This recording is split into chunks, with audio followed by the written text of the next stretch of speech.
everyone. It is January 19th, 2016. It's Tuesday. It's Harp Tuesday.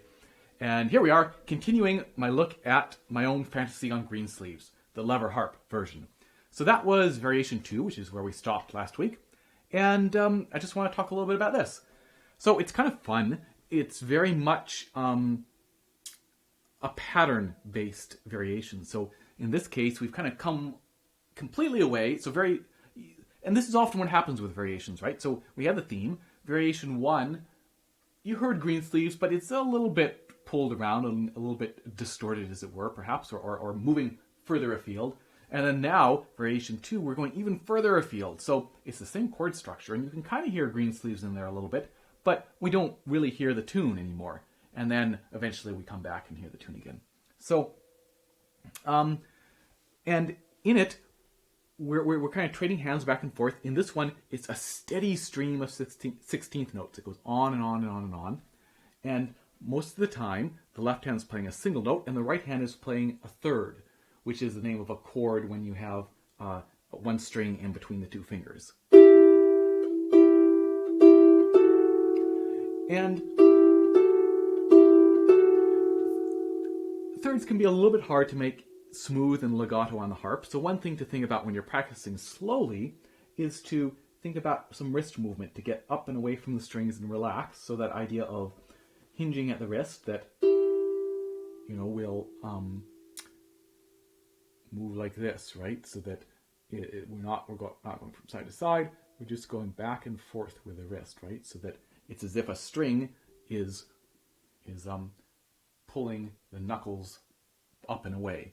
So I call it a wrist movement, but really we're not moving the wrist. It's just that we're hinging at the wrist, and it's the knuckles that are leading the hand up and away.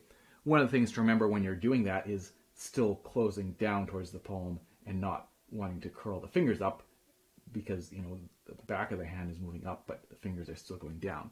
So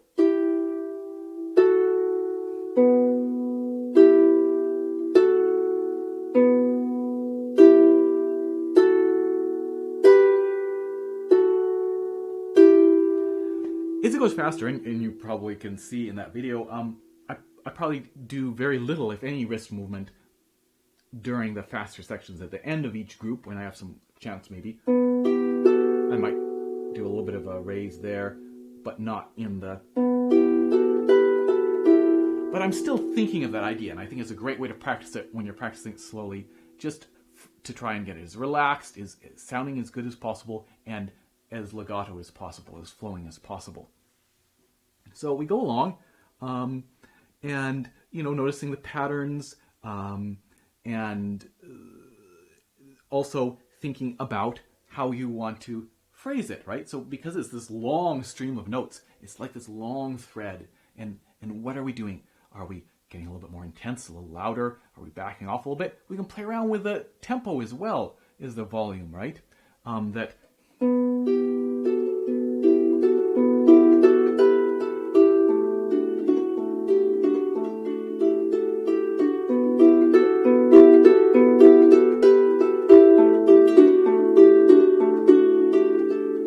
Maybe we're stretching those a little bit, or maybe not. Like, you might not play it the same way twice.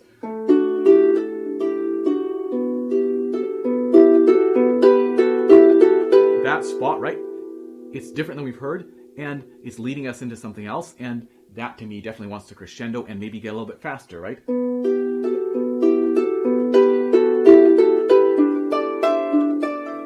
Again, when we're talking about speed, it's subtle graduations, right? But it's just, again, that idea of intensity. Are we getting more intense? In which case, maybe we're getting louder and a feeling of moving ahead. Or are we getting less intense? In which case, we're getting softer and maybe a feeling of holding back or stretching. Of course, sometimes maybe by stretching it makes it more intense, right? That we're just really, we know something cool is coming, and we're just kind of stretching it and holding back a little bit. So, I have a rip marked in an odd tempo. And actually, what I found, I actually need to do another edition of this because there's a couple small errors, and anyway. But what I found is the bar before, in bar 45, I tend to take a little bit of time. So we've gone...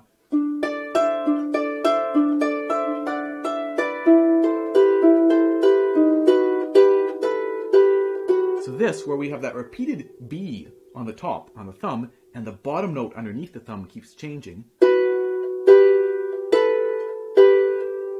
that to me is something to stretch and to draw out. And we're getting this next bar, 46, the one that I have the retard marked, that is kind of a filler bar. It's the end of a verse. We're getting back to get to the refrain, and we're just repeating this E minor chord. So this bar before, this 45, we can kind of stretch and do something cool with that, right? So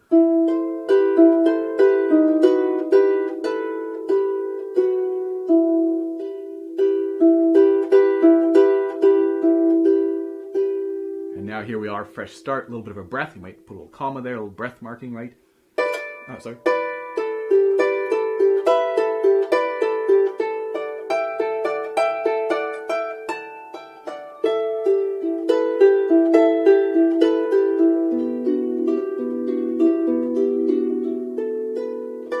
And another start, maybe not a huge separation between those bars, but just a fresh start, feeling of a fresh start. So it's great throughout this to think about where are we going and what do we want to do? Can we do some slight graduation in volume or in the tempo to keep it interesting and exciting? So let's see. Just I guess 3 other things I want to talk about, or 2 fingering spots, and then just talking about the lever changes. So just being aware of the lever changes, and you're going to need to memorize that spot, right? So for example, this first one,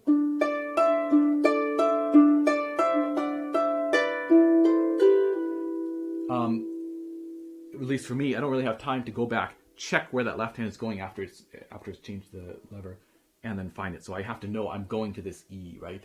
That we get.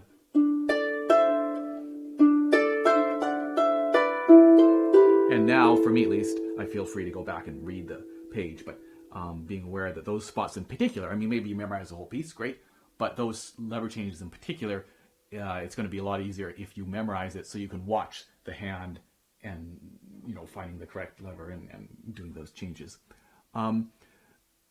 We are, in some cases, for example, that one and also in 52, we are changing a D that we've just played. So you may need to, depending on your harp, you may need to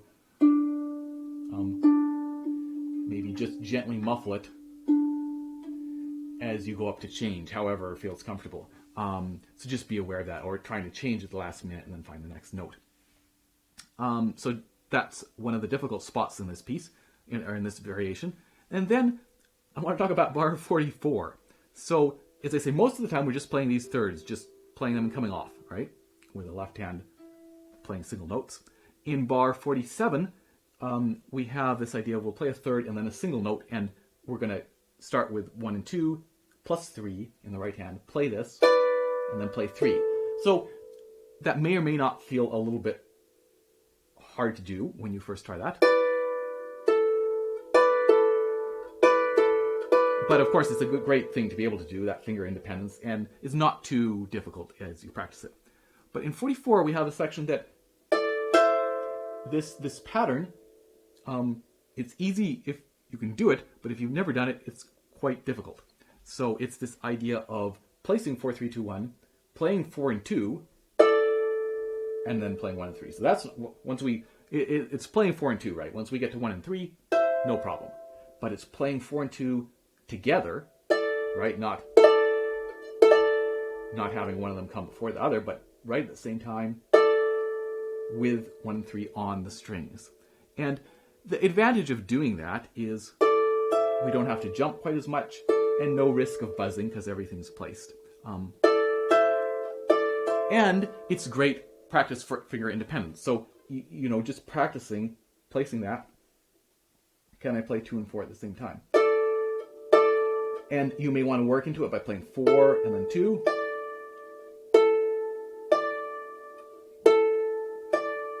Two and 4. Just because it may feel like, whoa, what? I don't even know what muscles to activate in order to play them both. So by playing one of them and then the other, you're kind of just reassuring the hand or having the hand realize, oh, okay, this muscle we'll make this finger play.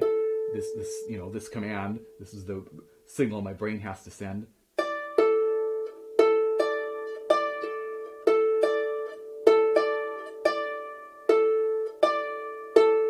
And then trying to have them happen at the same time. So one thing to be aware of is the motion, right? We're trying to do just a nice close, pulling that fourth finger down towards the palm. We may not get to the palm, right? Because to actually physically touch the palm may be painful, maybe a little bit, or you may have a little bit of discomfort with these fingers still on the string. But we want to be heading towards the palm. And for me, I do feel my fingers briefly touch the palm and then kind of rebound back into a comfortable position. So that sense of pulling the fingers in towards the hand. And a super useful little pattern to be able to do, to be comfortable with, and great finger independence practice. Now, all that being said, it's certainly quite possible to do that bar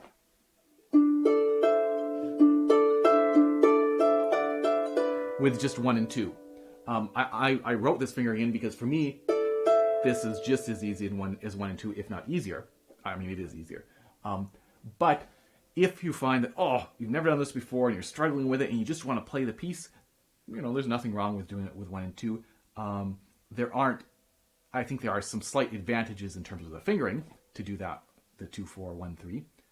But the big advantage, the reason to do it, would just be to work on that, because there are other pieces where it's absolutely like the best way to finger a particular section.